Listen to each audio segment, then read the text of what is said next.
Hello दोस्तों, नमस्ते, good evening. देखिए, आज के इस वीडियो में हम लोग डिस्कस करने वाले हैं साहिल सर के प्रैक्टिस सेट को, यानी ग्रुप डी के प्रैक्टिस सेट को, और सेट नंबर 13 यानी कि 13 को हम लोग डिस्कस करेंगे। ठीक है दोस्त, अगर इससे पहले का वीडियो अभी तक आप लोगों ने नहीं देखा तो डिस्क्रिप्शन में लिंक दे दिया हूं, जाकर आप वहां से देख सकते हैं। तो डायरेक्ट हम लोग क्वेश्चन की ओर बढ़ते हैं और क्वेश्चन नंबर फर्स्ट आपके स्क्रीन पर ए रहा। देखिए क्वेश्चन नंबर फर्स्ट आज देखिए, बढ़िया बढ़िया क्वेश्चन आपको साहिल सर के बुक में आपको मिलता है। ठीक है, और बहुत जल्द इस बुक को कंप्लीट करा दिया जाएगा आपको रिकॉर्डेड वीडियो के ही तहत, और लाइव जो है आपको एनटीपीसी सीबीटी 2 का क्वेश्चन चलेगा। ठीक है दोस्त, कल से मैं प्रयास करूंगा कि लाइव आपको दे सकूं, लेकिन इस समय तो नहीं हो पा रहा है, तो इसके लिए सॉरी यार। ठीक है, आइए क्वेश्चन नंबर फर्स्ट समझिए। बोला है कि सिंप्लीफाई कीजिए।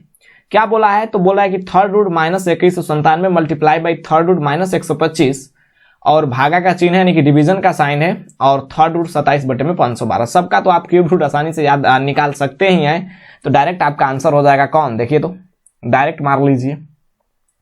2197 क्या होता है? तो आप कहेंगे कि 13 का क्यूब होता है। अरे 2197 13 का क्यूब होता है, लेकिन माइनस लगाए तो माइनस हो जाएगा। ठीक है, -13 मल्टीप्लाई बाई है 125 किसका क्यूब होता है? तो आप कहेंगे 5 का क्यूब होता है 125, तो उसका आप क्यूब रूट निकालेंगे तो 5 हो जाएगा, लेकिन -5 होगा क्योंकि यहां पर माइनस लगाए। ठीक है, -5 भागा यानी कि डिवीजन का साइन है, तो भागा कर दीजिए, यानी कि यहां पर भागा हो गया। 27 कहने का मतलब कि 3 का क्यूब है, आपको 27 3 का क्यूब है, तो 27 का क्यूब रूट निकालिएगा तो आपका 3 हो जाएगा। 3 3 9 3 27 3 512 से हो जाएगा 8। ये सब याद रहेगा तब होगा। ठीक है दोस्त, ये कितना हो जाएगा? तो आप कहेंगे 13 5 65, 13 5 65, नेगेटिव नेगेटिव पॉजिटिव हो जाएगा। ठीक है, मल्टीप्लाई बाई 8/3। ठीक है, 8/3 क्यों किया? क्योंकि यहाँ का भागा का साइन था, और भागा के साइन को हम लोग जब गुणा में कन्वर्ट करते हैं तो अंश बन जाता है हर, और हर बन जाता है अंश। ठीक है, तो कितना हुआ? आप कहेंगे 5 8 40 और 8 6 48, 4 हो जाएगा 52, यानी कि 520/3। उम्मीद है कि आपको क्वेश्चन समझ में आया होगा। तो आइए नेक्स्ट क्वेश्चन की ओर बढ़ जाते हैं, और नेक्स्ट क्वेश्चन आपके स्क्रीन पर ए रहा 2, क्वेश्चन नंबर सेकेंड बोल रहा है। आइए समझ लेते हैं इस क्वेश्चन को, समझ लो बाबू। बोले कि canal of a village can be cleaned by the 32 villagers. अच्छा, आदमियों के द्वारा, विलेजर्स मतलब आदमी को रिप्रेजेंट कर रहा है। ठीक है, इन 10 डेज।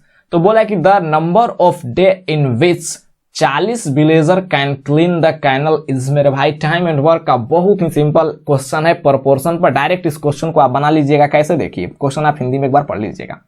बोले 32 ग्रामवासी आपको 10 दिन में किसी गांव के नदी है उस या नहर है उसको साफ कर रहे हैं। तो बोला है कि 40 अगर विलेजर यानी कि 40 ग्रामवासी मिलेंगे तो कितना दिन में साफ होगा? डायरेक्ट लगा दीजिए प्रोपोर्शन। कैसे होता है? M1 D1 बच्चे में is equal to M2 D2। यहां पर वर्क की बात नहीं किया है, वर्क की बात किया रहता तो W1 W2 आपको बट्टे में कर देते। मैन कितना है? तो 32 मैन है। दिन कितना ले रहा है? तो 10 दिन। दूसरा कंडीशन में 40 आदमी है, 40 दिन कितना है नहीं पता, यक्स मान लीजिए। ये हो जाएगा 10 चौके 40, 4 8 32। यक्स इज इक्वल टू कितना हो गया? तो 8, यानी कि 8 जो है दिन लगेगा। ठीक है दोस्त, उम्मीद करते हैं। तो आइए नेक्स्ट क्वेश्चन की ओर बढ़ जाते हैं, क्वेश्चन नंबर थर्ड आ जाए। बोले कि द रेशियो ऑफ वर्क, अच्छा the ratio of the work done by A-1 labours in A+1 days and A+1 labour in A+2 days in is 5:6। तो बोल रहा है कि then the value of a is. बहुत ही सिंपल क्वेश्चन है, जैसे क्वेश्चन आप फर्स्ट को बनाए वैसे सेकेंड को बनाए वैसे थर्ड ही है। डायरेक्ट देखिए, सार्मिक दिया है A-1 और दिन दिया है इतना। टोटल वर्क दिखना चाहें तो डायरेक्ट गुणा कर दीजिए, तो टोटल वर्क हो गया A-1। अरे सार्मिक को जब आप दिन में मल्टीप्लाई कर देंगे तो आपका पता चल जाएगा कि टोटल वर्क कितना है, यानी कि कितना टोटल वर्क है, तो ये हो जाएगा A+1। दूसरा कंडीशन में आदमी दिया है कितना? A+1, और यहां पर दिन कितना दिया है? तो A+2। ये हो गया आपका काम का अनुपात, लेकिन क्वेश्चन में काम का अनुपात दिया है 5:6। लिख दीजिए 5:6। अरे इसका सोल्यूशन तो बच्चा बच्चा कर सकता है। देखिए तो A+1 आपका सेम टर्म्स है, तो कट जाएगा। ये हो जाएगा 6 - 5 है आपका, ये हो जाएगा 6 1 कम 6, यानी कि माइनस में हो जाएगा 6, और 5 दूना के 10, 10 6 16, यानी कि पॉजिटिव हो जाएगा। क्योंकि लेफ्ट से राइट में जाएगा तो निगेटिव हो जाता है पॉजिटिव। इक्वेशन पर थोड़ा सा ध्यान दीजिए और डायरेक्ट सोल्व करने की कोशिश कीजिए, नहीं कि पूरा लिखने लगिए 6A - 6A बराबर 5A + 10। मेरे भाई एकदम डायरेक्ट करने की कोशिश कीजिए। ठीक है, गलत हो जाए 1 बार 2 बार 3 बार 4 बार कीजिए, लेकिन गलत नहीं होगा, प्रैक्टिस कर लीजिएगा तब। तो आइए नेक्स्ट क्वेश्चन की ओर बढ़ जाते हैं। क्वेश्चन नंबर 4 आपके स्क्रीन पर रहा। क्या बोल रहा है कि in a triangle ABC has two angle A is equal to 3 angle B is equal to 6 angle C then the B. एकदम कितना सिंपल क्वेश्चन है, इसका आप वेटेज का पता लगाइए। इस क्वेश्चन से बोल रहा है कि एबीसी त्रिभुज में 2a is equal to 3b बराबर 6c है, तो b का मान। मेरे भाई सबसे पहले तो स्टैंडर्ड फॉर्म में लिख लीजिए, या रेशियो के स्टैंडर्ड फॉर्म में नहीं है तो स्टैंडर्ड फॉर्म में लिखने तो बच्चा बच्चा को पता होगा। अगर यहां पर कोण a, कोण b, कोण c का अनुपात निकालना चाहें तो 2, 3 और 6 का एलसीएम कितना हो जाएगा, तो आप कहेंगे एलसीएम ऑफ 2, 3 एंड 6 इज 6। 2 से भागा दे दीजिए, 2 3 6, a का रेशियो आ गया 3, 3 दूना के 6, 6 एकम 6। टोटल रेशियो में सम कितना आ जाएगा, तो आप कहेंगे 3 2 5 1 6 यूनिट। लेकिन आपको पता है कि किसी भी ट्रायंगल के तीनों कोणों का योग कितना होता है, तो आप कहेंगे 180 डिग्री यानी कि 180। 6 यूनिट का वैल्यू कितना आ गया, तो 180 यानी 180 डिग्री। तो 1 यूनिट का वैल्यू कितना आ जाएगा, तो 6 3 18 यानी कि 30 डिग्री। 30 डिग्री 1 यूनिट का वैल्यू आ गया 30 डिग्री। तो हमें चाहिए का एंगल बी। एंगल बी कितना है, तो 2 यूनिट। 1 यूनिट का वैल्यू 30, तो 2 यूनिट का वैल्यू कितना हो जाएगा, तो बच्चा बच्चा चिल्लाकर बोलेगा कि 60 डिग्री। आइए क्वेश्चन नंबर 5, ठीक है 5 बोले कि the average of 9 consecutive number is 20, यानी कि लगातार संख्या है, यानी कि क्रमागत संख्या, ठीक है। The largest of the number is, एक कंसेप्ट कई बार समझाए हैं और रेशियो में नहीं औसत में आप जाकर देख भी सकते हैं। आर एस अग्रवाल बुक का सॉल्यूशन अभी तक आप लोगों ने नहीं देखा है, यानी कि एवरेज का जाकर देखिए। एवरेज में बहुत सारी चीजों को मैंने सिखाया है कि कैसे क्वेश्चन को किया जाता है जल्दी में, ठीक है। डेविएशन मेथड वगैरह वगैरह मेथड आपको तरह तरह के अप्रोच अप्लाई किए हैं और बताए हैं, ठीक है दोस्त। बोला कि 9 क्रमांक संख्याओं का औसत 20 है। उसमें आप देखेंगे तो एक चीज पता चलेगा कि जब भी संख्याएं लगातार रहे और उसका औसत दिया रहे तो दो संख्याओं के एग्जैक्ट बीच की संख्या होती है, दिस इज योर एवरेज। जैसे मैं लिखता हूं कि 5 लगातार संख्याओं का औसत क्या होगा, तो प्रथम से बोल देता हूं कि प्रथम 5 लगातार संख्याओं का औसत, तो यहां पर लिखिए 1 2 3 4 5। तो आपको निकालना नहीं है कि टोटल को जोड़ के भाग दे दीजिए, no, this is the wrong concept. Direct मारिए 3। बोले कि 3 लगातार प्रथम 3 लगातार संख्याओं का औसत, तो 1 2 3 2 4 का बोल दें, 1 2 3 4। तो आप कहेंगे सर बीच में तो 2 और 3 आ गया। तो अरे मेरे भाई बीच में जब 2 और 3 आ गया तो अब 2 और 3 के बीच में खोजो कि कौन एग्जैक्ट बीच में है, तो आप कहेंगे 2.5।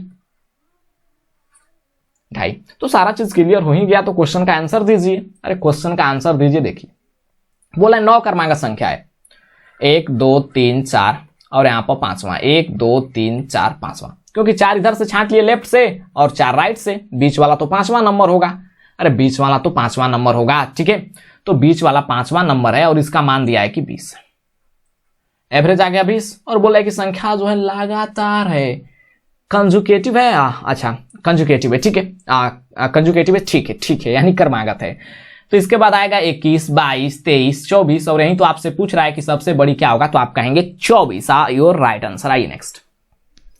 बोला कि the profit on selling an article for RS आपको दिया है 525 यानी 125 रुपया, 550 is the same as the loss of selling for 475 रुपया then the cost price of article. देखिए बहुत बढ़िया क्वेश्चन है। बोला कि 525 रुपया में हम बेचेंगे तो वही लाभ है। मान लीजिए सीपी है, इसको बेच दिया 525 रुपया, ये हो गया SP1 या SP2, मान लीजिए कुछ भी मानिए, SP1 SP2। तो यह देखिए बोला है कि उतना ही लाभ होता है जितना कि हम उसे बेचते हैं 475 रुपया पर, तो जितना उसको हानि होता है। जैसे देखिए क्वेश्चन फिर समझना, यानी हानि कितना का हुआ है, तो 475 रुपया में बेचेगा तो उतना ही का हानि होगा, यानी इसको मान लीजिए SP। आइए कंसेप्ट समझाते हैं, बहुत ही बढ़िया क्वेश्चन है, समझने की कोशिश कीजिएगा। बोल रहा है किसी वस्तु है भाई, वस्तु का मूल्य नहीं पता है, मान लीजिए कि इसका कॉस्ट प्राइस CP ही है।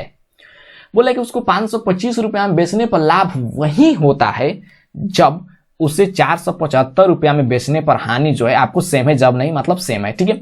तो मान लिया कि अब हम CP यहाँ पर तो सेम ही है दोनों कंडीशन में, तो यहाँ पर 525 रुपया में बेचे तो 1 यूनिट का लाभ हुआ, तो 475 रुपया में बेचेंगे तो 1 ही यूनिट का हानि होगा। तो आप कहेंगे बिल्कुल सर 1 यूनिट का हानि होगा, तो इसको निगेटिव में रिप्रेजेंट कर देंगे क्योंकि हानि हो रहा है।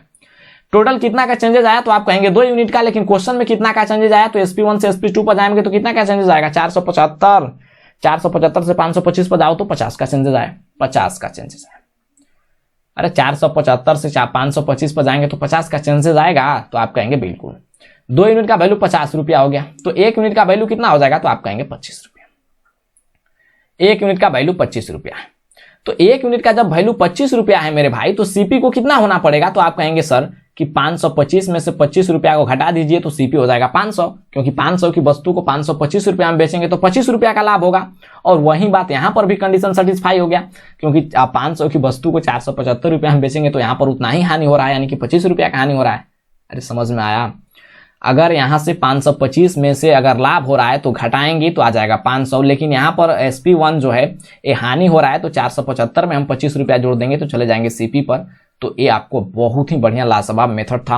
अगर ये मेथड नहीं समझ में आता है तो फिर बेसिक कीजिए, बेसिक आपको इससे भी आसान है, लेकिन फिर जब 4 गुना 3 गुना कहेगा ना मेरे भाई, तब आपको प्रॉब्लम करेगा। जैसे कह देगा कि बेचने पर हुआ लाभ बेचने पर हुए हानि का 3 गुना है, तो ये हो जाएगा 3 यूनिट यहाँ पर और ये हो जाएगा 1 यूनिट। ठीक है, टोटल 4 यूनिट का चेंजेस, और जैसा क्वेश्चन में आएगा उसके अकॉर्डिंग बनाएंगे। तो हमेशा कोशिश कीजिए कि थोड़ा सा दिमाग पर जोर लगे, लेकिन बढ़िया मेथड सीखिए। आइए नेक्स्ट।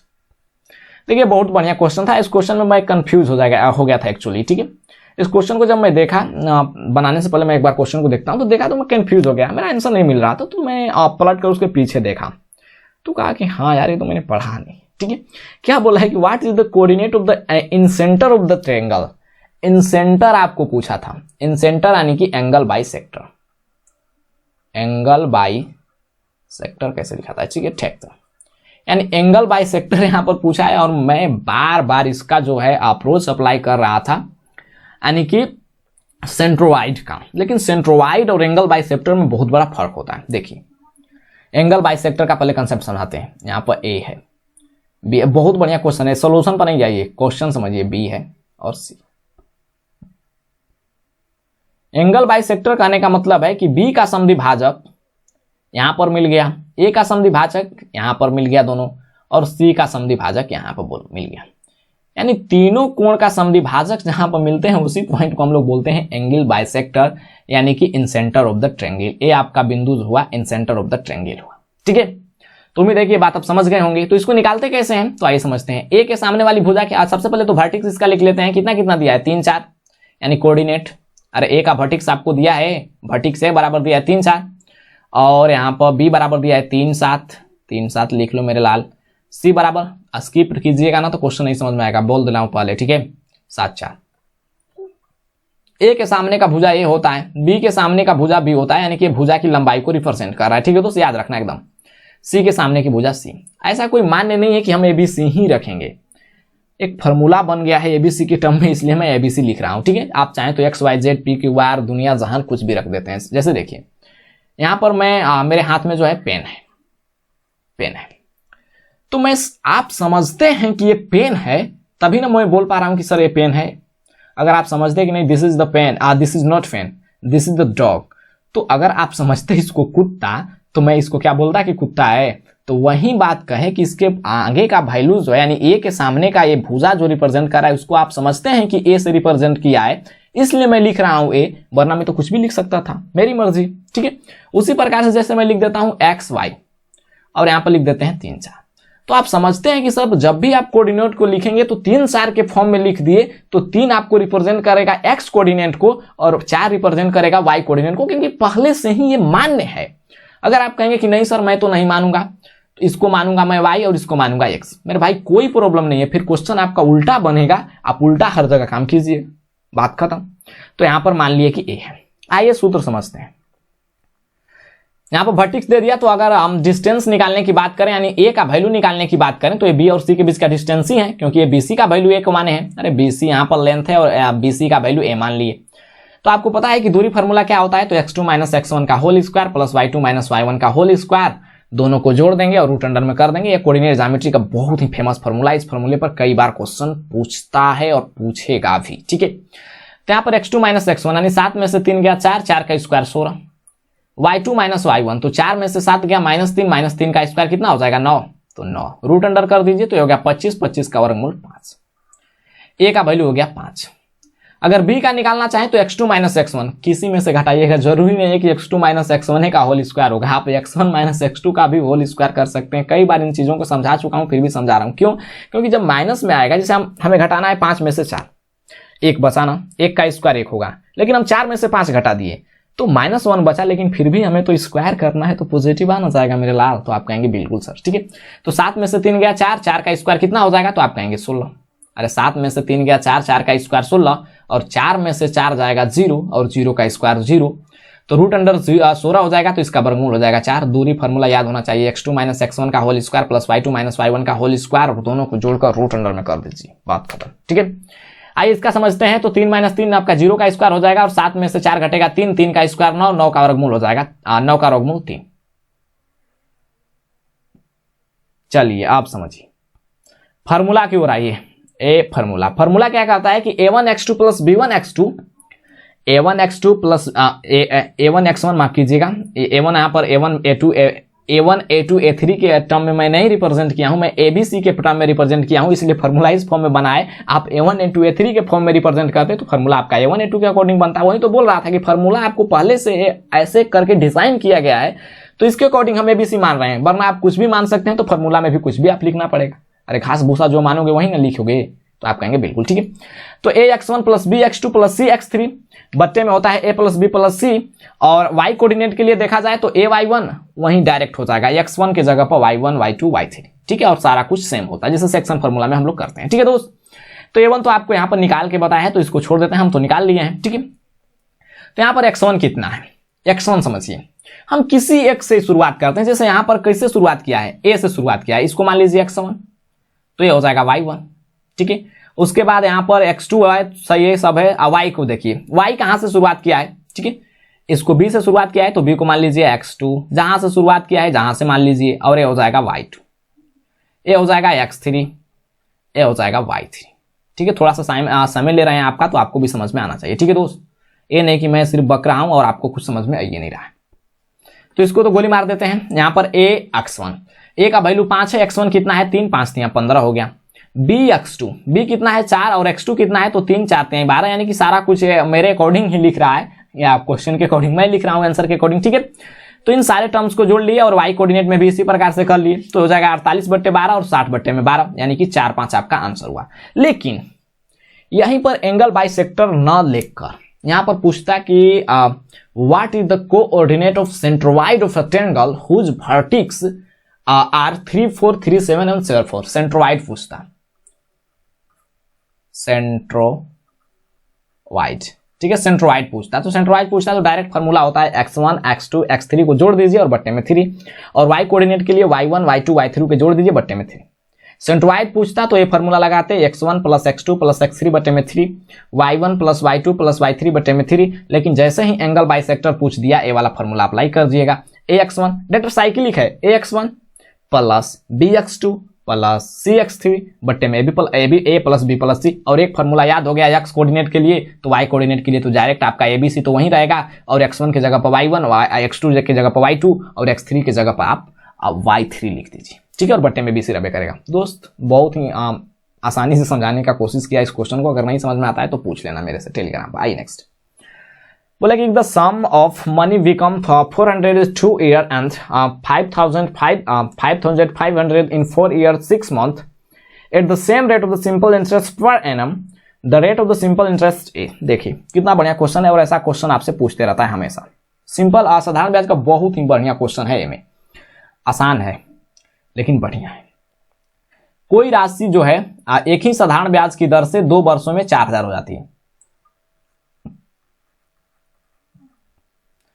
4 बरिस 6 महीना में 5500, 4 बरिस 6 महीना यानी 4.5 बरिस, अरे 4 बरिस 6 महीना मतलब 4.5 बरिस, ठीक है, 4.5 बरिस, 4.5 बरिस में हो जाती है 5500। समय के बीच कितना का डिफरेंट आया, तो आप कहेंगे 2.5 बरिस का। अगर इंटरेस्ट के बीच डिफरेंस देखना चाहें तो 5500 में आप 4000 घटा दीजिए तो कितना बच जाएगा 1500, अरे 1000 ठीक है 1500। इंटरेस्ट के बीच आपका 1500 का डिफरेंट आ गया। लेकिन आपको पता है कि सीआई जो है प्रत्येक वर्ष में समान मिलता है, तो 2.5 वर्ष में 1500, तो एक वर्ष में कितना हो जाएगा, तो आप कहेंगे 1500 बट्टे में 2.5, यानी कि 2.5 करने का मतलब कि 2.5, और 2.5 करने का मतलब 25/10, तो 10 से हम ऊपर मल्टीप्लाई कर देते हैं। 25 छके कितना होता है, तो आप कहेंगे 25 5 125, 25 छके होता है 150, यानी कि 60, तो हो गया 700 600। एक बरिस का जो साधारण ब्याज हुआ यानी कि जो इंटरेस्ट हुआ, इसको सिंपल इंटरेस्ट लिख दीजिए क्योंकि साधारण ब्याज है 600 है, लेकिन हमें सारा कैलकुलेशन या तो 2 बरिस में कीजिए या फिर 4.5 बरिस में कीजिए। आपको बोलता हूं कि जब आपके ऊपर डिपेंड हो जाए, आपके ऊपर सब कुछ छोड़ दिया जाए तो आसान वाला रास्ता चुनिए। जैसे में हम 2 बरिस में सब कुछ कैलकुलेशन करते हैं, तो एक बरिस का एसआई 600, तो 2 बरिस का कितना हो जाएगा, तो आप कहेंगे 1200। सब कुछ आ गया मेरे भाई, एसआई आ गया 1200 और यहाँ पर जो अमाउंट है 4000 है। तो अगर एसआई को हम एकदम आराम से समझना, ठीक है, अमाउंट में से एसआई को हम माइनस कर लें तो आपका क्या आ जाएगा, तो आप कहेंगे प्रिंसिपल। तो 4000 में से 1200 को घटा दीजिए तो कितना हो जाएगा, यहाँ पर फोटो को पलटा लेने दीजिए और लाइट को जलाने ले दीजिए क्योंकि लाइट जा चुकी है, क्योंकि लाइट जो है जा चुकी है दोस्त। थोड़ा सा वेट करना, वेट करना, ठीक है। 1200 को घटा देते हैं अमाउंट में से, तो 1200 को जब हम घटा देंगे अमाउंट में से तो आपका आ जाएगा प्रिंसिपल कितना हो जाएगा, तो 4000 माइनस 1200 यानी कि 2800। यहां पर रेट पूछा है, रेट बराबर क्या होता है, तो आप कहेंगे सिंपल इंटरेस्ट मल्टीप्लाई बाई 100, लिख भी देते हैं सिंपल इंटरेस्ट मल्टीप्लाई बाई 100 बच्चे में होता है पीटी। बस इसी फॉर्मूला पर अप्लाई कर लीजिए, थोड़ा सा फास्ट कीजिए क्योंकि यहां पर लाइट कट चुकी है। और एसआई कितना आ गया है, तो एसआई आ गया है 1200, ठीक है। 1200 मल्टीप्लाई बाई 100 बट्टे में पी है आपको 2800 मल्टीप्लाई बाई टाइम कितना है, टाइम 2 वर्ष में कैलकुलेशन कर रहे हैं, 0 कैंसिल हो गया, 4 7 28, 4 3 12, ये हो जाएगा 2 से 50 बार में, 50 3 150 बट्टे में 7, 150 बट्टे में 7 कौन है, देखिए तो 7 एकम 7 3 10, यूनिट डिजिट 0 मिल रहा है, 7 एकम 7 2 9 नहीं मिल रहा है, 7 एकम 7 1 8 नहीं मिल रहा है, 7 एकम 7 5 12 नहीं, तो यूनिट डिजिट डायरेक्ट यहाँ पर 150 आना चाहिए ऊपर, तो 150 यहाँ ऑप्शन नंबर ए में मिल रहा है। आइए क्वेश्चन नंबर 9, बोला कि एक आदमी ए से 3 मील पर घंटा की चाल से चलकर बी पर पहुंचता है और वहां यहाँ मतलब ए से चला और बी पर पहुंच गया, ठीक है, ए से चला और बी पर पहुंच गया और वहां से आधा घंटा विश्राम करता है, यानी आधा घंटा यहां पर लेट किया, आधा घंटा विश्राम करता है, फिर बी से ए तक वापस पहुंचने में 5 घंटा लेता है। फिर अगर बी से चला तो कितना घंटा लग गया उसको, तो 5 घंटा। 5 घंटा का समय लेता है, उसे कुल दूरी तय करने में 7 घंटा 20 मिनट का समय लेता है, यानी टोटल दूरी तय करने में आपको 7 घंटा 20 मिनट लगते हैं मेरे भाई। तो पूछ रहा है कि ए से बी तक की कुल दूरी, देखिए टोटल समय कितना लगा है, तो 7 घंटा 20 मिनट। लेकिन हमें पता है कि जाते वक्त उसका चाल कितना था, तो आप कहेंगे कि चाल यानी कि वेलोसिटी था उसका 3 मील प्रति आवर यानी प्रति घंटा। तो हम निकाल लेते हैं कि जाते वक्त उसका टाइम कितना था, तो हमें पता चल जाएगा क्योंकि मेरे भाई वेलोसिटी पता है और टाइम पता चल जाएगा, तो वेलोसिटी मल्टीप्लाई बाई टाइम आपका डिस्टेंस हो जाएगा। अब देखिए टाइम कहां तक हमें पता है, विश्राम किया आधा घंटा और 5 घंटा बी से आने में लिया और टोटल समय लग रहा है 7 घंटा 20 मिनट। तो इसका मतलब है कि जाने में कितना समय लगा होगा, तो आप कहेंगे सर टोटल समय जो है 7 घंटा 20 मिनट है, उसमें से 5 घंटा यानी 5.5 घंटा घटा लीजिए। 5.5 घंटा कहने का मतलब 5 घंटा 30 मिनट। थोड़ा सा और मॉडिफाई करना चाहें तो 7 को हम लिख सकते हैं 6 घंटा और 60 इसमें चला जाएगा तो 6 घंटा 80 मिनट हो जाएगा। 6 घंटा 80 मिनट। थोड़ा सा कलर चेंज करते हैं, ठीक है दोस्तों, एकदम आराम से समझिए इस सब क्वेश्चन को, बाद में आप स्किप कर सकते हैं, अपना स्पीड बढ़ा सकते हैं, ठीक है। 6 घंटा 80 मिनट 5 घंटा 30 मिनट घटा दीजिए, कितना बचा, 1 घंटा 50 मिनट। 1 घंटा 50 मिनट। 1 घंटा 50 मिनट को क्या कहते हैं, 1 घंटा 60 मिनट और 50 मिनट, 60 50 कितना हो गया, तो 110 मिनट। 110 मिनट, ठीक है, 110 मिनट। आइए लाइट आ गया, ठीक है, मोबाइल को बंद कर लेने दीजिए। तो आपका 110 मिनट लगा, तो हमें तो पता चल गया कि ए से बी तक जब गया मेरे भाई तो उसको टाइम 110 मिनट का लगा था, और पूछ रहा है दूरी, तो दूरी यानी कि डिस्टेंस बराबर क्या होता है, तो velocity multiply by time. Velocity कितना है, तो 3 मील प्रति घंटा है, 3 मील प्रति घंटा और मल्टीप्लाई बाय 110 मिनट। तो इसको हम क्या करते हैं कि घंटा में कन्वर्ट कर लेते हैं, क्योंकि यहां पर घंटा के टर्म्स में दिया है तभी ना घंटा कटेगा। तो 110 बटे हो जाएगा कितना, तो आप कहेंगे 60। 3 से कट जाएगा 20 बार में, 0 0 कैंसिल। 11 बटे 2 को हम बच्चा कहता है कि सर 5.5 होता है, 5.5 मील आपका आंसर। आइए 10, बोला कि 74 multiply by √676 minus 42 multiply by √, वाट यानी x मान लीजिए बराबर 496 है। यूनिट डिजिट पर काम होगा, नहीं होगा, डिजिट सम पर भी नहीं होगा। आइए बेसिक करना पड़ेगा, देखिए दोस्त कैसे, यहां पर देख ही रहे हैं कि यूनिट डिजिट 6 समान है और डिजिट सम में देख ही रहे हैं कि रूट अंडर है। थोड़ा सा प्रॉब्लम कीजिएगा, बहुत ही प्रॉब्लम हो जाएगा, ठीक है। थोड़ा सा आप आसानी करने की कोशिश कीजिएगा। तो आइए समझते हैं। ये हो जाएगा 74, ये तो 26 का स्क्वायर है, तो स्क्वायर रूट निकालेंगे 676 का, तो हो जाएगा 26। ये सब याद होगा तब, 1 से लेकर 30 तक का कम से कम स्क्वायर रूट याद रखिए, ठीक है दोस्त। तो हो जाएगा 26। अरे 24 का होता है 576, दिमाग नहीं लगाइएगा। 25 का होता है 525, 625, ठीक है, माफ कीजिएगा। और 26 का होता है 676, ठीक है। माइनस 42 मल्टीप्लाई बाई वाट, तो वाट को मान लीजिए रूट अंडर एक्स बराबर है 496। थोड़ा सा कैलकुलेशन फास्ट कीजिए। 6 चौके कितना हो जाएगा 24, 6 चौके 24 के 4 कैरी किया 2, और 6 चौके 24 के 4 कैरी किया 2, तो कितना हो जाएगा। यहाँ पर थोड़ा सा मिस है, थोड़ा सा मुझे देख लेने दीजिए। 74 और 26 है ना, 6 चौके 24 के 4, ठीक है। 6 7 42, 4 दूना के 8, 42 8 हो जाएगा 50, 2 52 के 2 कैरी किया 5, 7 दूना के 14, 5 हो जाएगा 19। माइनस यहां पर इसको भेज देते हैं राइट साइड में, तो हो जाएगा पॉजिटिव और ये हो जाएगा निगेटिव। तो 496 घटा दीजिए, बराबर हो जाएगा 42 रूट एक्स। 14 में से 6 गया 6, 8 6 14, और ये हो जाएगा 11 में से 2 गया 9 2 11, 11 में से 9 गया तो बचेगा 2, और ये हो जाएगा आपको 18 में से 4 गया 14, बराबर आ गया 42 रूट एक्स। 42 से भागा दे दीजिए, कितना बार में जाएगा। अच्छा कितना हूं बार में जाएगा, यूनिट डिजिट कितना आएगा, यूनिट डिजिट कितना आएगा 2 चौके 8, यानी कि यूनिट डिजिट 4 आएगा, 4 चौके 16। ऑप्शन नंबर कौन हो जाएगा, ये तो होगा नहीं, बी हो सकता है, डी होगा नहीं। देखिए दोस्त इसका कैलकुलेशन कर लीजिएगा, क्योंकि लेंदी कैलकुलेशन जा रहा है। देखिए ना यहाँ पर 42 रूट 3 बराबर कितना हो जाएगा, तो आप कहेंगे 1428, तो रूट 3 नहीं है, एक्स है, यहाँ पर रूट 3 कहां से आ गया, ठीक है।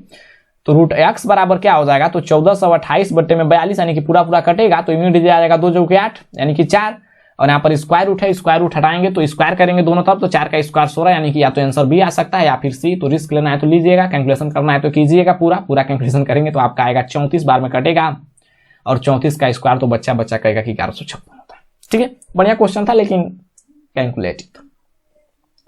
बोला एक व्यक्ति एक वस्तु को 5% लाभ पर बेचता है, यदि उसे 5% कम मूल्य पर खरीदा होता और 1 रुपया कम पर बेचा होता तो उसे 10% का लाभ होता, तो वस्तु का जो है लागत मूल्य, इसको VVI मार लीजिए, वेरी वेरी इंपोर्टेंट। क्वेश्चन का वेटेज नहीं है, लेकिन क्वेश्चन का जो पूछने का चांस है बहुत ही बड़ा रहता है, ठीक है। हमेशा एक क्वेश्चन पूछते रहता है। देखिए मान लीजिए कि सीपी 100 यूनिट है, एकदम आराम समझिए, सीपी 100 यूनिट है, तो बोला कि इसको 5% के लाभ पर बेचता, तो ये आ गया CP1। तो 5% के लाभ पर बेचेगा तो 105 पर बेचेगा, लेकिन क्वेश्चन में अभी कह रहा है कि उसे 5% कम मूल्य पर खरीदता, यानी कि इसको 95 में खरीदता और 1 रुपया कम में बेचता, तो 10% का लाभ होता है, यानी कि 95 की खरीदा और 1 रुपया कम में बेचा तो 10% का लाभ हुआ। तो 95 पर 10% का लाभ कर लीजिए, तो 95 पर 10% लाभ, यानी 95 का 110%, 0 0 कैंसिल हो जाएगा, बच जाएगा आपका कितना 11 9 99, ठीक है 99। अरे 10% लाभ, 95 पर 10% लाभ दे दीजिए तो हो जाएगा 99। यहां पर देखिए SP1 आपको कितना दिया है, तो आप कहेंगे 105, SP2 कितना आ गया, तो आप कहेंगे 99, लेकिन अंतर देखना चाहें तो कितना यूनिट का हो गया, तो आप कहेंगे कि 99 99 99 99 99 99 99। थोड़ा सा मिस हो गया क्या यहाँ पर, ठीक है, थोड़ा सा मिस हो गया क्या यहाँ पर, थोड़ा सा मिस हो गया क्या यहाँ पर, थोड़ा सा मिस हो गया क्या यहाँ पर, ठीक है दोस्त, थोड़ा सा वेट कीजिए, थोड़ा सा वेट कीजिए।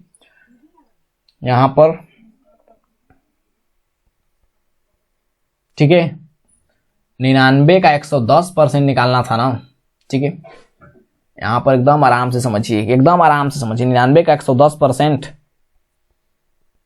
यही तो मिस है, क्योंकि मेरे भाई जब यहां पर CP1 बोल रहा है कि उसे 5% कम मूल्य पर खरीदा होता और 1 रुपया कम पर बेचा होता, तो 95 का निकालना है, यही तो मैं बोला कि कहां तो मिस है, ठीक है। यानी 95 पर 110%, 95 का 110% निकालना है दोस्त, थोड़ा सा दिक्कत हो गया, ठीक है। 11 से गुणा कर दीजिए, कितना हो जाएगा 11 5 55 हो जाएगा, 11 9 99 99 99 99 5 हो जाएगा 104, यानी यहां पर 10 है तो एक डिजिट के बाद 10 आ जाएगा, यानी 104.5। अगर यहां पर रेशियो के टर्म्स में हम चेंजेस देखना चाहें तो 105 से 104.5 हो रहा है, यानी कि 0.5 का चेंजेस आ रहा है, लेकिन क्वेश्चन बोल रहा है कि 1 रुपया कम में बेचता 1 यूनिट का, 0.5 यानी 1 यूनिट का 1/2 यूनिट का वैल्यू कितना हो गया, तो आप कहेंगे 1 रुपया। तो 1 यूनिट का वैल्यू कितना हो जाएगा, तो 1 दूना के 2 यानी कि 2 रुपया। तो पूछ रहा है कि वस्तु का लागत मूल्य यानी एक्चुअल मूल्य क्या था, तो 100 यूनिट माने हैं, तो 1 यूनिट का वैल्यू 2, तो 2 यूनिट का वैल्यू 200 हो जाएगा। ठीक है दोस्तों, थोड़ा सा यहाँ पर मिस हो गया दोस्तों, क्योंकि 95 की जगह मैं बार बार कैलकुलेशन 90 पर कर रहा था। ठीक है, इसलिए मुझे देखना पड़ गया। आइए देखिए, बहुत ही बढ़िया क्वेश्चन है दोस्त। बोला कि द वैल्यू ऑफ 3 + 1/√3 + 1 बट्टे में √3 + 3 + 1 बट्टे में √3 - 3। बटरफ्लाई मेथड सीखिए। यहाँ पर 3/4 है प्लस 5/2 है। क्या करते हैं, 5/2 है तो 3 दूना के 6 और 5 चौके 20, 26 बट्टे में कितना हो जाएगा, 4 दूना के 8। यहाँ पर 1/2 है, 3/4 है, तो कितना करेंगे, 4 × 4 और 3 दूना के 6, यानी कि 6 और 4 हो जाएगा 10 बट्टे में 4 दूना के 8। उसी प्रकार से कैलकुलेशन अप्लाई करते हैं, तो इसको तिर्यक गुणा कर देते हैं और इसमें तिर्यक गुणा कर देते हैं। तो गुणा करेंगे तो यहाँ पर आ जाएगा √3 - 3। ऊपर देखिए कर्सर पर, मेरे चेहरा पर नहीं कर्सर पर। ठीक है, तो यहाँ पर आ जाएगा √3 + 3 - 3 और यहाँ पर आ जाएगा √3 + 3। तो मेरे भाई प्लस और माइनस तो आपका कैंसिल हो जाएगा, क्योंकि √3 यहाँ पर प्लस में हो जाएगा और यहाँ पर माइनस में, तो √3 प्लस और माइनस कैंसिल हो जाएगा। बच गया कितना आपका, तो √3 + 3 और √3 - 3। तो a + b नहीं समझ में आएगा आपको, मुझे पता है, करके दिखाते हैं, करना तो पड़ेगा। ठीक है, मुझे पता है। देखिए इसको गुणा किए तो क्या हो गया, तो आप कहेंगे √3 - 3 प्लस हो जाएगा, इसमें गुणा करेंगे तो √3 + 3 बट्टे में यहाँ पर हो गया a + b × a - b। तो a + b × a - b होता है a² - b²। तो √3 का स्क्वायर 3 और 3 का स्क्वायर हो जाएगा आपको कितना, 3 का स्क्वायर हो जाएगा 9। तो 3 में से 9 जाएगा तो -6 बचेगा, -6।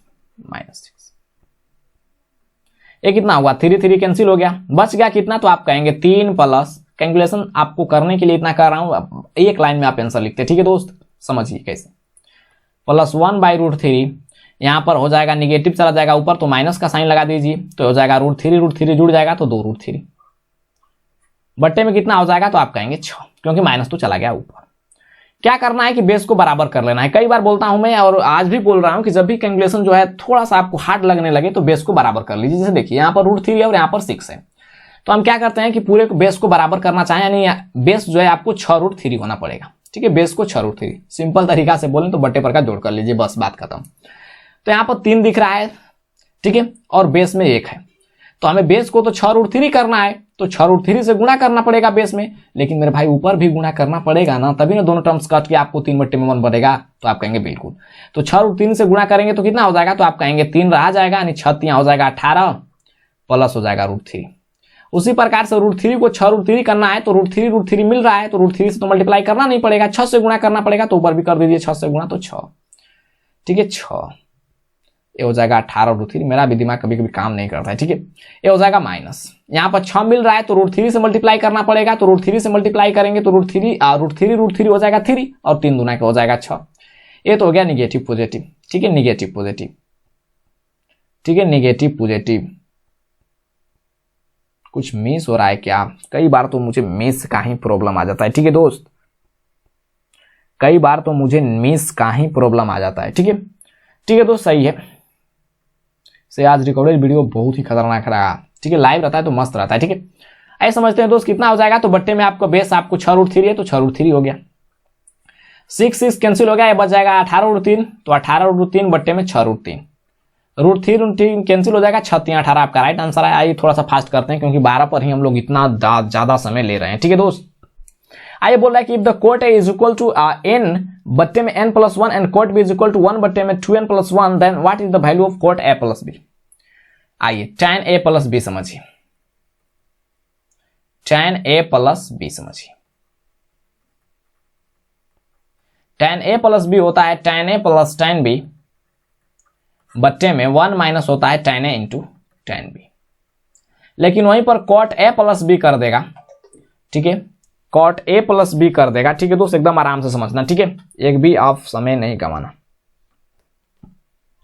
ठीक है, cot A + B कर देगा तो हो जाएगा आपको cot A × cot B -1 बट्टे में हो जाएगा cot A + cot B। tan A और cot A में एकदम रिलेटिव होता है, एकदम रिलेशन होता है। ठीक है, tan को याद कर लीजिएगा तो cot अपने आप आपके दिमाग में छप जाएगा, इसको रटने की जरूरत नहीं है। ठीक है, तो cot A cot B बैठा दीजिए। लेकिन एक चीज आप देखिए, दिमाग से काम लीजिए कि आंसर में जो है n नहीं दिख रहा है, तो हम क्या करते हैं मेरे भाई कि n का कुछ वैल्यू पुट कर देते हैं ताकि इक्वेशन जो है आपका जो भी क्वेश्चन हो उसका इक्वेशन ना बन पाए, यानी कि कॉम्प्लेक्स ना हो पाए, एकदम आसान तरीका से बन जाए। क्योंकि हमें तो थ्योरेटिकल सोल्व करके 5 नंबर का क्वेश्चन तो बनाना नहीं है, हमें तो सिर्फ 1 नंबर लेना है। और आप किस तरह लेते हैं आपके ऊपर डिपेंड करता है और कितना फास्ट करते हैं।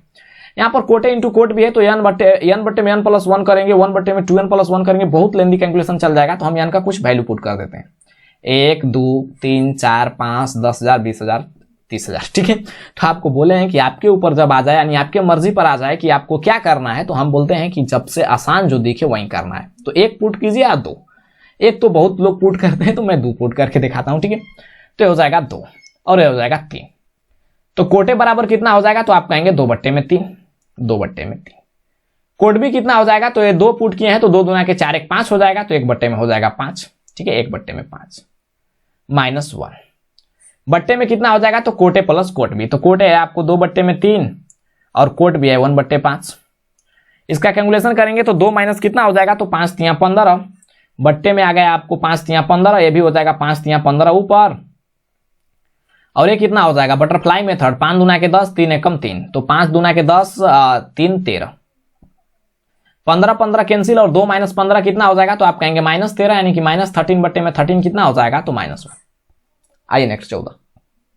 बोला कि 2 बराबर राशि क्रम से 7% और 5% के साधारण ब्याज पर उधार दी गई दोनों ऋणों में अर्जित ब्याज 4 वर्ष में 960 रुपया जुड़ते हैं तो उधार दी गई राशि। इससे आसान क्वेश्चन नहीं होता है सिंपल इंटरेस्ट का। देखिए हम मान लेते हैं कि 2 राशि है, यानी कि 2 बराबर राशि है, वो x रुपया है, x रुपया, x पर मिल रहा है 7%, ठीक है। और समय आपको सेम है 4 बरिस, तो कितना मिलेगा, तो 7 4 28%। अरे मेरे भाई मूलधन का 80% होता है साधारण ब्याज, तो मूलधन हो गया x रुपया और x का 80% होता है साधारण ब्याज, तो मूलधन का 80% निकाल दीजिए, 7 तो 28%, तो x का हो जाएगा 28%, हो गया साधारण ब्याज प्लस मूलधन। यहाँ पर x रुपया है क्योंकि दोनों राशि बराबर है और यहाँ पर रेट 5% है और समय दोनों के लिए बराबर है, तो 5 चौके 20% हो जाएगा, तो x का 20% हो गया साधारण ब्याज। बराबर कितना दिया है, तो 960। यहाँ पर 20 और 28 कितना हो जाएगा, तो आप कहेंगे 28 10 38 48, यानी x का 48%, यानी 48 बट्टे में 100 बराबर कितना हो जाएगा, तो 960। x बराबर कितना हो जाएगा, तो 960 मल्टीप्लाई बाई 100 बट्टे में 48। 48 दूना के कितना होता है, तो आप कहेंगे 960, तो हो जाएगा 20, यहाँ पर 2000, ठीक है। 2000 इकाई दहाई सैकड़ा हजार, ठीक है। 2000 x का वैल्यू आ गया 2000, लेकिन क्वेश्चन बोल रहा है कि कुल राशि पता करना है। तो मेरे भाई दोनों राशि आपको बराबर है, तो एक राशि आ गई 2000, तो दूसरा राशि x है, तो वो भी आ जाएगा 2000 और 2000 कितना हो जाएगा, 4000। आइए नेक्स्ट। बोला कि 20% अल्कोहल वाले 5 लीटर अल्कोहल और पानी के मिश्रण में 2 लीटर जो है मिश्रण निकाल लिया जाता है और उसके स्थान पर 2 लीटर पानी डाल दिया जाता है, ठीक है। पानी डाल दिया जाता है, तो नए मिश्रण में अल्कोहल की प्रतिशत देखो, 20 लीटर अल्कोहल 20% पानी था, अल्कोहल था 5 लीटर वाले अल्कोहल में, ठीक है। तो 5 लीटर में 20% कितना अल्कोहल हो जाएगा, तो आप कहेंगे कि 20 5 100, ठीक है। 20 5 100। अरे मेरे भाई 5 लीटर में 20%, तो 20 5 100 हो जाएगा, यानी कि 100 माइनस यहां पर बोल रहा है कि 2 लीटर पानी डाल दिया, तो 2 लीटर पानी डालेगा, ठीक है। 2 लीटर पानी डालेगा, तो पानी से तो हमें कोई प्रभाव नहीं पड़ा, लेकिन बोल रहा है कि 2 लीटर मिश्रण निकालेगा, तो मिश्रण में तो अल्कोहल 20% ऑलरेडी घुला हुआ है, तो 5 लीटर का मिश्रण था और उसमें से 2 लीटर निकाला, तो 2 लीटर में भी 20% में अल्कोहल होगा, तो 2 लीटर में भी 20% अल्कोहल होगा, तो 2 लीटर का 20% कितना हो जाएगा, तो आप कहेंगे 40 घटा दीजिए, ये अल्कोहल की मात्रा हो गई। अब क्या बोल रहा है, लाइट बार बार कट जा रहा है, आ जा रहा है, ठीक है। तो अब क्या बोल रहा है कि ओवरऑल अगर देखना चाहे परसेंटेज, तो 5 लीटर आपको टोटल मिश्रण था, फिर 2 लीटर निकाला और 2 लीटर डाला, तो 2 तो आपका कैंसिल हो जाएगा, ओवरऑल तो 5 लीटर मिश्रण रहेगा, तो ओवरऑल 5, और यही तो आपका परसेंटेज हो गया। 100 में से 40 गया कितना, 60 बट्टे 5, यानी कि 12%, ठीक है, 12%। आइए नेक्स्ट क्वेश्चन नंबर 16। बोला कि P व R की उम्र Q के दोगुने की उम्र जोड़ी जाए तो उनसे, देखो खाली लेंदी कैलकुलेशन है, कैलकुलेशन कुछ नहीं है। बोला है कि P R और Q के दोगुना में जोड़ दिया, यानी कि 2Q बराबर दिया है 59। बोला है Q R P के 3 गुने में, Q R P के 3 गुने में, यानी 3P बराबर कितना हो जाएगा, तो आप कहेंगे 68, यानी 68। बोला कि यदि P की उम्र Q के 3 गुने, यानी P की उम्र Q के 3 गुने व R के 3 गुने, तो 3R में जोड़ी जाए तो कुल होता है 108 बरिस, 108 बरिस। तो बोला एक P की उम्र, कितना सिंपल कर दिया, मैं सोचा कि हार्ड है, ठीक है। देखिए इक्वेशन 1 से आपका कोई मतलब नहीं रहा। देखिए ना कैसे, यहाँ पर 2 और 3 से ही आप काम कर सकते हैं। हमें पूछ रहा है P के लिए देखते हैं कि यहाँ पर 3Q और 3R दिख रहा है, जबकि यहाँ पर Q और यहाँ पर R दिख रहा है। तो QR को तो हमें एलिमिनेट करके हटा देना है। तो हम क्या करते हैं कि 2 में 3 से गुणा कर देते हैं। तो जब 2 में आप 3 से गुणा कीजिएगा तो हो जाएगा 3Q 3R, हो जाएगा 3 3 9P, तो हो गया 9P। ठीक है, 9P। 68 यहाँ कितना हो जाएगा, तो आप कहेंगे 68 8 3 के 24 के 4, 6 3 18 2 20, यानी 204। ठीक है, 204 हो गया। तो यहाँ पर इक्वेशन 2 में से अगर आप 3 को घटाएंगे तो Q भी 3Q और R भी 3R, तो 3Q 3R तो आपका कैंसिल हो जाएगा और P आपको 9P है, तो 9P में से P चला जाएगा तो 8P हो जाएगा। बराबर कितना हो जाएगा, तो 204 में से 108 घटा लीजिए तो कितना हो जाएगा, 14 में से 8 गया 6 और जाएगा 19 में से 10 गया 9, यानी कि 96। तो P बराबर कितना हो जाएगा, तो आप कहेंगे 12 बरिस। ठीक है, 12 बरिस। कैलकुलेशन आपका आसान था, मैं सोचा कि बहुत हार्ड है, लेकिन नहीं। आइए नेक्स्ट। बोला कि सबलम की दो समांतर भुजाओं की लंबाई आपको 18 और 24 है, यानी कि 24 18 है, और बोला है कि उसकी ऊंचाई जो है 12 है, यानी कि हाइट जो है 12 है। तो बोला है कि समलम चतुर्भुज का क्षेत्रफल। सबलम चतुर्भुज यानी कि ये पैरेलल ट्रेपेजियम होगा, गलत दे दिया। ठीक है, ट्रेपेजियम का आपको क्षेत्रफल पूछ रहा है, तो ट्रेपेजियम का क्षेत्रफल क्या होता है, तो आप कहेंगे 1/2 समांतर भुजाओं का योग मल्टीप्लाई बाय ऊंचाई। तो समांतर भुजाओं का योग कितना हो जाएगा, तो आप कहेंगे 8 4 12 के 2 और 2 1 3 1 4, यानी कि 42, यानी 1/2 समांतर भुजाओं का योग मल्टीप्लाई बाय ऊंचाई। 2 से कट जाएगा 21 बार में, 21 मल्टीप्लाई बाय 12 कितना हो जाएगा, तो 12 1 12 के 2, कैरी किया 1, 12 दूना के 24 1 25, 252। अरे फॉर्मूला तो बच्चा को पता होना चाहिए। ठीक है, ये नेक्स्ट। बोले कि ए जो है 20 से 50% अधिक है। कैलकुलेशन आज खाली लेंदी दे रहा है। ठीक है, ABCD है, CD है। कह रहा है कि ए 20 से 50% अधिक है, तो B मान लीजिए 100 है, तो ये हो जाएगा 150। क्वेश्चन तो यही बोल रहा है कि C जो है A का 2/3 है, A का 2/3, तो 150 का 2/3 कर दीजिए, तो 150 का 2/3 हो गया। ठीक है, 2/3।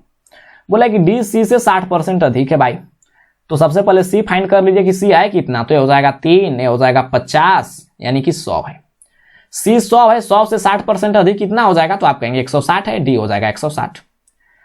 बोल रहा है कि ABCD यानी प्रत्येक को 10% बढ़ाया गया, तो ज्ञात कीजिए कि वृद्धि के बाद D B का कितना परसेंट है, यानी B से आपको रिलेशन पूछ रहा है, तो B हो जाएगा नीचे, यानी कि तुलना B से करना है, ऊपर हो जाएगा D परसेंटेज के लिए 100। आइए सबसे पहले तो इसी को मॉडिफाई करके थोड़ा सा और बढ़िया से कर लीजिए। यहाँ पर 100 है, तो 0 0 हटा देते हैं, 0 0 0, यहाँ से भी हट जाएगा, यहाँ से भी हट जाएगा। अब सिर्फ सब में नहीं बढ़ाइएगा, सिर्फ हमें B और D से मतलब है, तो BD को समझिए। B को बोला है 10% बढ़ा दिया, B को 10% बढ़ाएगा, तो 10 का हो जाएगा 110%, 110%, इतना हो गया। D को भी बढ़ा रहा है 10%, तो D को बढ़ाएगा तो 16 का हो जाएगा 110%, 110%। हालांकि बढ़ाने से कोई प्रभाव नहीं पड़ेगा दोस्त, फिर भी आपको समझा रहा हूं, इतना इजी तरीका से समझना। बढ़ाना यानी कि उसी पर कैलकुलेशन करना। देखिए ना कैसे, तो बोला है कि D B का कितना परसेंट है, तो D कितना हो जाएगा, तो आप कहेंगे 16 मल्टीप्लाई बाई 110। देखो तो 110 से कुछ प्रभाव पड़ा 110% से, और B कितना है 10 मल्टीप्लाई बाई 110। ठीक है, परसेंटेज के लिए 100। देखो तो इससे कुछ प्रभाव नहीं पड़ा, इसलिए कहते हैं कि बढ़ाने से कुछ नहीं होगा। ठीक है, 0 0 कैंसिल हो गया, 10 छके कितना हो जाएगा, अरे 16 दाम 160। तो बढ़ाना है पूछे तो बढ़ाइएगा आप लोग, नहीं डायरेक्ट आंसर निकाल दीजिएगा, जो वैल्यू आपका दिया रहेगा। ठीक है दोस्त, आइए नेक्स्ट क्वेश्चन बढ़ते हैं। बोले कि एक समांतर श्रेणी का तीसरा और 8वां पद आपको -14 और 1 है, तो 11वां पद क्या होगा। तीसरा पद यानी कि A + 2D -14 है, और 8वां पद A + 7D बराबर दिया है 1। ठीक है, 1 है, तो यहां पर निकाल लीजिए, कुछ को तो बराबर करना पड़ेगा। ये तो बराबर है, क्या करते हैं कि एक में से इसको 2 मान लेते हैं और इसको 1 मान लेते हैं, 2 में से 1 को घटा दीजिए, तो ये आपका कैंसिल हो जाएगा, 7 में से 2 चला जाएगा 5D, तो बच्चा बना देगा क्वेश्चन को, फिर भी मैं समझा रहा हूं। 1 में से -14 जाएगा तो 15 हो जाएगा। D बराबर कितना हो जाएगा, तो 3, अगर 3 रख देते हैं तो कितना हो जाएगा, 3 दूना के 6, यानी A + 6 बराबर हो जाएगा -14, तो A बराबर कितना हो जाएगा, 6 जाएगा तो निगेटिव हो जाएगा, यानी कि -20। बोला 11वां पद, तो 11वां पद कहने का मतलब A + 10D, तो हो जाएगा A + 10D। तो A कितना है, तो आप कहेंगे A -20 है + 10D, यानी कि 10 3 30, 30 में से 20 जाएगा 10। एक क्वेश्चन हर किसी से बन जाना चाहिए, जिससे नहीं बनता वो समझिए कि आप 10 क्लास में क्या कर रहे थे, इसका मतलब पढ़ नहीं रहे थे। ठीक है, आइए नेक्स्ट। बोला A/B बराबर C/D बराबर 5 है, यानी 5/1 कर लीजिए। देन आपको पूछ रहा है कि 3A + 4B 4C बट्टे में 3B + 4D का वैल्यू क्या होगा। देखो यहाँ पर हमें दिख रहा है 1 डिग्री इक्वेशन, तो डायरेक्ट जिसका वैल्यू जो दिया है वहीं रख दीजिए, इक्वेशन फिक्वेशन मानने की कोई जरूरत नहीं। ए यहाँ पर दिया है 5 और सी भी 5 हो जाएगा और बी भी 1 और डी भी 1। ए हो गया 5 तो हो जाएगा 15, ठीक है 15। सी कितना है तो सी कहेंगे कि 5 है तो 5 चौके 20। बी कितना है तो बी है 1 तो 3 एकम 3 प्लस यहाँ पर डी कितना है तो डी है 1 तो 4 एकम 4। 15 20 कितना हो जाएगा तो 35 बटे में 7 यानी कि 5। आइए 21 बोला कि यदि कागज पेपर का मूल्य आपको 1,80,000 है, डायरेक्ट 180 पर कैलकुलेशन कीजिए क्योंकि 0 का कोई मतलब नहीं रहता इसमें। अगर डाटा सेम दिया रहे तो 0 का मतलब रहता है, लेकिन डाटा यहाँ पर देखिए ना सब जगह 4,000 6,000 और 50,000 70,000 ऐसे कुछ करके दिया है, यानी कि 5 6 4 5 दिया है तो हमें 0 से कोई मतलब नहीं होगा। आंसर जो भी होगा आप 0 को काउंट नहीं कीजिएगा तब भी सही होगा। जैसे देखिए कागज का मूल्य इतना है तो रॉयल्टी पर खर्च, कागज पर देखिए खर्च कितना है, कॉस्ट प्राइस ऑफ पेपर ले लो, 30% का वैल्यू दिया है। 30% का वैल्यू 180 पर कैलकुलेशन कर लेते हैं क्योंकि 0 लिखने का कोई मतलब नहीं है, तो 0 कैंसिल, 3 6 18। 1% का वैल्यू आ गया 6। तो बोला कि रॉयल्टी पर कितना खर्च होगा, तो रॉयल्टी पर कितना है 10%, तो 1 यूनिट का वैल्यू 6 तो 10% का कितना हो जाएगा, तो आप कहेंगे 10 6 60 यानी 6 वाला ऑप्शन ले लीजिए, ऑप्शन नंबर सी। आइए 22 बोला कि बाइंडिंग पर व्यय के सापेक्ष का केंद्रीय कोण, बाइंडिंग पर कितना हो रहा है 18%, ठीक है 18% का आपको कोण पता करना है। आपको पता है कि 100% होता है एक पाई चार्ट में, ठीक है, लेकिन इसको हम डिग्री में देखते हैं तो कितना होता है, तो आप कहेंगे 360 डिग्री। 0 कैंसिल हो गया। यहां पर 1% का वैल्यू कितना हो जाएगा, तो आप कहेंगे 3.6 डिग्री। तो जब 1% का वैल्यू 3.6 डिग्री तो बोल रहा है कि बाइंडिंग यानी 18%, तो 18% का वैल्यू कितना हो जाएगा, तो आप कहेंगे 3.6 मल्टीप्लाई बाई 18। 8 छक्के कितना हो जाएगा 54, 8 छक्के 48 यानी कि option number C. Unit digit से मार दीजिए। अच्छा 2 ऑप्शन है तो गुणा करना पड़ेगा, 18 छक्के हो जाएगा 108 यानी कि आपका हो जाएगा 8 कैरी किया 10, 18 3 54 10 64 यानी कि माफ कीजिएगा 2 ऑप्शन नंबर डी आ जाएगा क्योंकि पूरा कैलकुलेशन करना पड़ेगा, यूनिट डिजिट सेम है। आइए बोला है कि प्रिंटिंग पर व्यय आपको इतना है 10,000 है, इकाई दहाई सैकड़ा हजार 10,000 लाख है, ठीक है लाख है, हमें लाख से कोई मतलब नहीं है। तो बाइंडिंग पर व्यय प्रिंटिंग किधर है, प्रिंटिंग 20 है, 20% का वैल्यू दिया है तो 18% का वैल्यू पूछ रहा है, ये 20% का वैल्यू है तो 20% का इतना, तो 1% का कितना हो जाएगा, तो आप कहेंगे 20 5 100, तो 1 यूनिट का वैल्यू 5, तो 18% का वैल्यू कितना हो जाएगा, तो आप कहेंगे 18 से गुणा कर दीजिए, 18 5 90। सब अपने से करने वाला क्वेश्चन है दोस्त, इसलिए मैं थोड़ा सा फास्ट कर रहा हूँ। बोल रहा है कोस इनवर्स 0 डिग्री का मान कितना होगा, तो आप कहेंगे कि कोस, यहाँ पर लिखते हैं कोस थीटा बराबर 45 डिग्री, या फिर कोस 45 डिग्री बराबर क्या होता है, तो आप कहेंगे 1/√2। लेकिन यहाँ पर थीटा जो है बराबर 45 के है, तो 45 डिग्री बराबर क्या हो जाएगा, तो कोस इनवर्स 1/√3। इसी बात को यहां पर लिखा गया है कोस इनवर्स 0, ठीक है। तो कोस इनवर्स 0 कितना होता है, तो 90 डिग्री का वैल्यू, 90 डिग्री का, ठीक है। बोला 560 को रोमन में बदलिए, 560 लिख लीजिए, 500 प्लस 50 प्लस 10 560 हो जाएगा।